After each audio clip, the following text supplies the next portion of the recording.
ज़िंदगी बहुत कुछ सिखाती है, ज़रूरत है तो सीखने वाले की।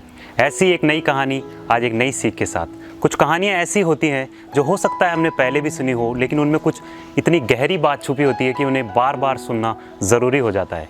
ऐसी ही आज की कहानी मैं आपके लिए लेके आया हूँ। ये पूरी कहानी मेरे साथ एंड तक सुनिएगा। आज मैं आपके लिए लेके आया हूँ एक सच्ची कहानी, एक ऐसी कहानी जिसे सुनकर आपका दिल भर जाएगा। ये कहानी है थॉमस एडिसन की। थॉमस एडिसन एक वैज्ञानिक थे, अपनी सदी के ये सबसे बड़े आविष्कारकों में से एक थे। इन्होंने ऐसी बहुत सारी चीज़ें इस दुनिया को दी जिनके बिना जीने के बारे में आज हम सोच भी नहीं सकते। उन चीज़ों में से कुछ चीज़ें मैं आपको बताता हूँ, जैसे कि जो बल्ब आपके घर की दीवारों पर लगा हुआ है, जो कैमरा जिससे मैं ये वीडियो शूट कर रहा हूँ उसको इतना बेहतर बनाने में उनका भी एक बहुत बड़ा योगदान था। जो टेलीफोन जिस पर हम आज बात करते हैं उसको बेहतर बनाने में उन्होंने बहुत बड़ा योगदान दिया था। ऐसी बहुत सारी ऐसी चीज़ें थी जो उन्होंने इस दुनिया को दी है।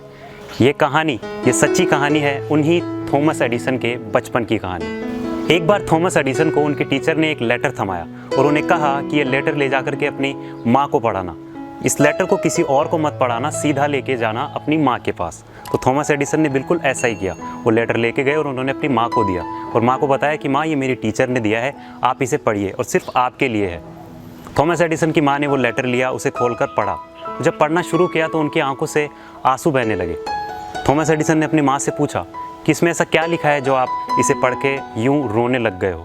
थॉमस की माँ ने बताया कि बेटा, इसमें कुछ ऐसा लिखा है कि मैडम, आपका बेटा थॉमस एक बहुत ही होशियार और तेज़ दिमाग वाला बच्चा है।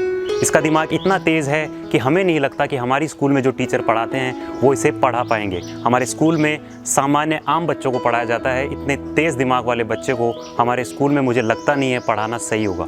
इसलिए हमारा ये सुझाव है आपको कि आप थॉमस को अपने घर पर ही रखिए, अपने घर पर ही पढ़ाइए, आप ही उसके आगे की पढ़ाई करिए।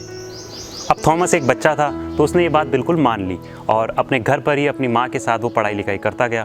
धीरे धीरे वक्त गुजरता गया। थॉमस की जो माताजी थी वो गुजर गई। तो एक दिन अपनी माताजी के कमरे की सफाई करते हुए उसने देखा कि दराज में एक लेटर पड़ा था। ये वही लेटर था जो उसकी टीचर ने बचपन में अपनी माँ को देने के लिए कहा था।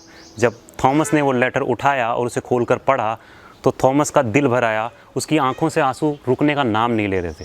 उसमें लिखा था कि मैडम, आपका बेटा थॉमस एक बहुत ही बेवकूफ़ बच्चा है, वो दिमागी रूप से ठीक नहीं है। हमारे स्कूल में हम सिर्फ सामान्य नॉर्मल बच्चों को पढ़ाते हैं, ऐसे बच्चों को नहीं पढ़ाते हैं। हमारे स्कूल का जो माहौल है वो आपके बेटे की वजह से ख़राब हो रहा है। हमें नहीं लगता है कि ये जीवन में कुछ कर पाएगा, इसलिए आज हम इसे अपने स्कूल से निकाल रहे हैं और कल से इसे स्कूल आने की कोई ज़रूरत नहीं है।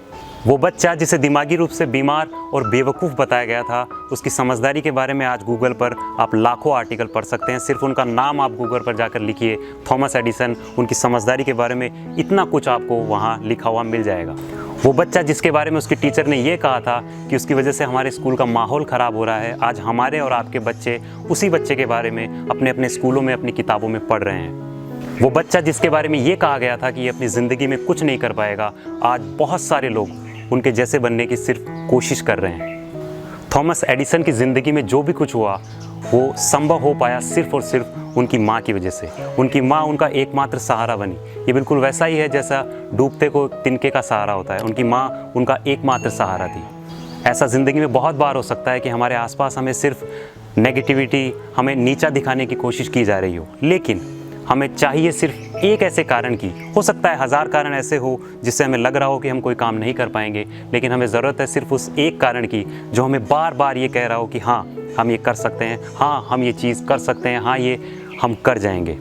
दुनिया में अच्छाई से ज़्यादा बुराई है, लेकिन ये आपके ऊपर निर्भर है कि आप अच्छाई चुनते हैं या फिर बुराई चुनते हैं। ये बिल्कुल वैसा ही है जैसा महाभारत में दुर्योधन के साथ था।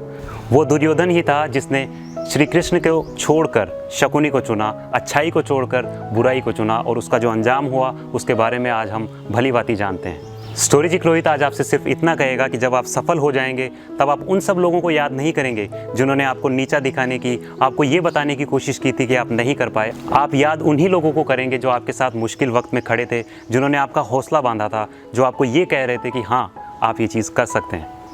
उम्मीद करता हूँ आपको आज की ये कहानी पसंद आई होगी। मैं स्टोरीजिक रोहित आपसे बहुत जल्द मिलूंगा एक नई कहानी के साथ, स्टोरीजिक रोहित के यूट्यूब चैनल पर सुबह 9 बजे।